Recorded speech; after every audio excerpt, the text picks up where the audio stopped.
Já vi que tem gente abrindo o vídeo preocupado se tem alguém olhando o título.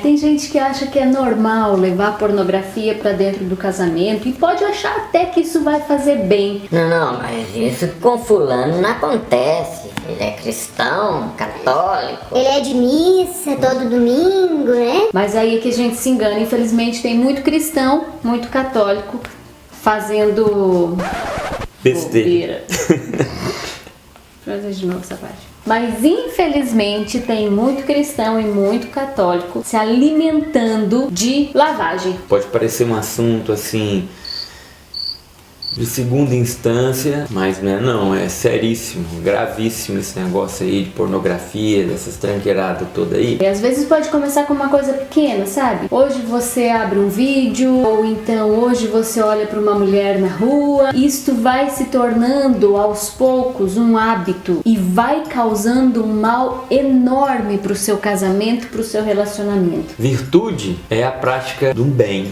é o hábito bom. O vício é o contrário disso, é a prática de um hábito mau. A pornografia, ela pode se transformar num vício de masturbação, um vício de orgia conjugal. Vou espirrar. Vontade pra mim passou. Pra mim também veio uma vontade de espirrar e passou. Vamos lá. O que é que eu tava falando? Orgia conjugal. Orgia conjugal, mas o que tem a ver orgia conjugal? Que pode se tornar um vício. Então, o vício, né, pode se tornar um vício. A minha cabeça está vazia! Eu não sei nada! Eu não sei nada!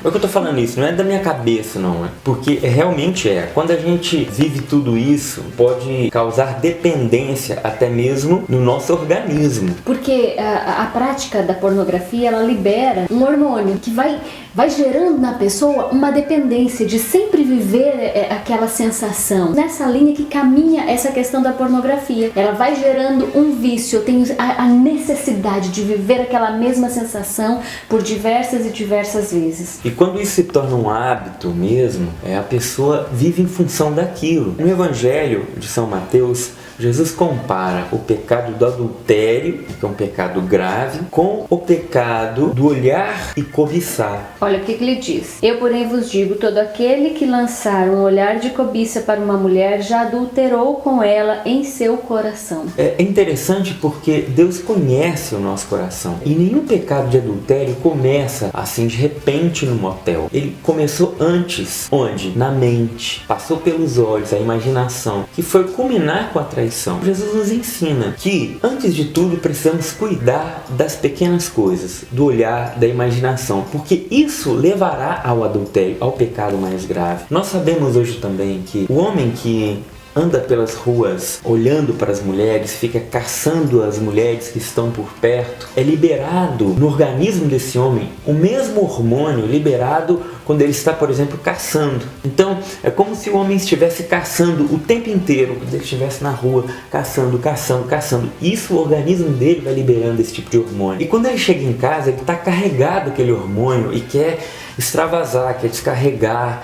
E aí entra o perigo da pornografia. E também da masturbação. Logo em seguida, da masturbação. Óbvio que uma coisa está ligada à outra. Porque se ele não fazer da esposa objeto para os seus prazeres, objeto para aliviar esses hormônios, ele vai acabar caindo na masturbação. Então são dois erros inevitáveis na vida de um homem que, por exemplo, se alimenta disso e vive essa prática o tempo inteiro, como o Tiba falou, olhando, caçando e tal, e cobiçando já aqui no seu pensamento e criando milhões de imagens e possibilidades a partir daquilo que ele viu. A tentação do homem é ver. A tentação da mulher é se mostrar. Então o homem tem que se cuidar no ver e a mulher tem que se cuidar no se mostrar. E hoje para o homem é muito difícil essa questão, né, do olhar, porque infelizmente até na missa nós vemos muitas mulheres mal vestidas, no sentido não de estarem com uma roupa velha ou mais simples,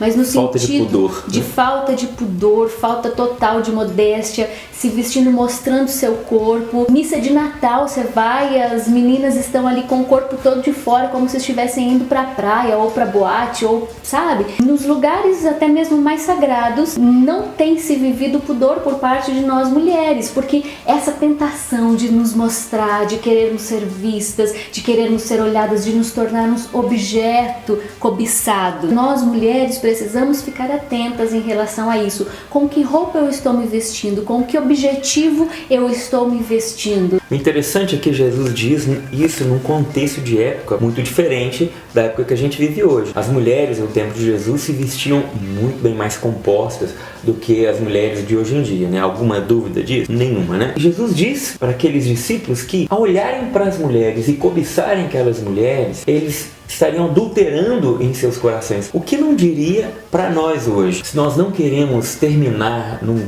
grande pecado grave, precisamos cuidar nas pequenas tentações, a começar do olhar, que gira pensamento, que depois vai se trabalhando, vira sentimento e isso culmina em ação. Depois do versículo 28, ele segue: se o teu olho direito é para ti causa de queda, arranca-o e lança-o longe de ti, porque é-te preferível perder um só olho dos teus membros a que teu corpo todo seja perdido. Então, a gente precisa mesmo ser radical nessa hora de lutar contra a pornografia. Vou dar só uma olhadinha. Você não vai ficar só numa olhadinha, você vai além, um pecado puxa o outro. É interessante observar que Jesus está dizendo aqui a questão do arrancar o olho, não de enfiar uma faca e arrancar o globo ocular. Porque não adianta nada você também arrancar o seu globo ocular, sendo que depois você vai continuar no seu pecado. É bom falar, gente, porque hoje em dia até o óbvio precisa ser falado, né? Nós estamos vivendo tempos assim.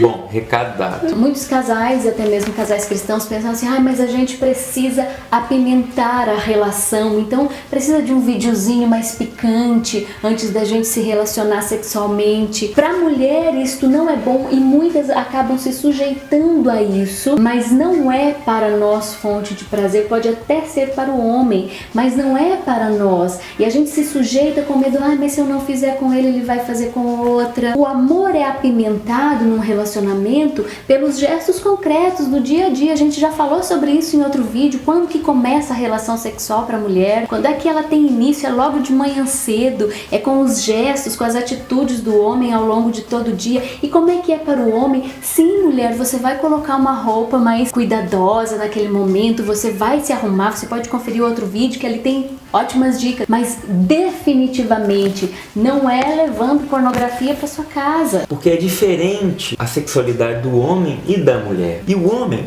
sem entender o mundo da mulher, acha que o mundo dela é igual ao dele. Aí você leva um vídeo erótico lá para sua casa. Daqui a pouco você já não se contenta com o vídeo. Você vai querer fazer igual do vídeo com a sua esposa. E não tem nada a ver a forma com que a esposa sente do que aquelas atrizes pornôs fazem de conta que sentem. Daqui a pouco já não vai ser mais satisfatório aquilo pra você. Você vai querer trazer pessoas de fora pra dentro do seu casamento, do seu ato sexual. Ou então você vai buscar lá fora esse prazer, você vai começar a adulterar. Então a pornografia ela é uma porta de entrada para outros pecados ainda mais horrorosos, mais horrendos, que podem vir abalar o seu casamento e depois uma separação. Outro ponto que eu já escutei de pessoas falando é que gostam de ir pro motel. O casal vai pro motel para apimentar a relação também. Você está levando o seu matrimônio, o seu sacramento para um lugar que é leito do diabo, onde se deitam pessoas que estão adulterando, se deitam homem com homem, mulher com mulher, acontece de tudo e você está levando para dentro daquele lugar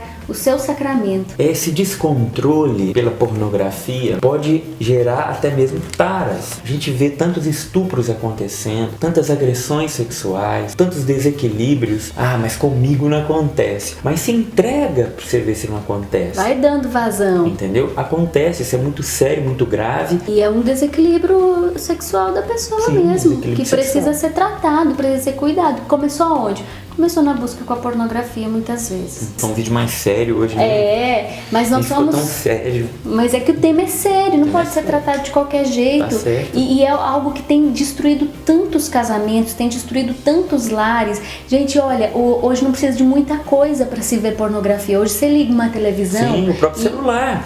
Todo mundo vou te tem falar, em qualquer lugar. Uma novela. Hoje as novelas estão pornográficas. Então, cuidado com o que você está deixando entrar na sua casa. Não.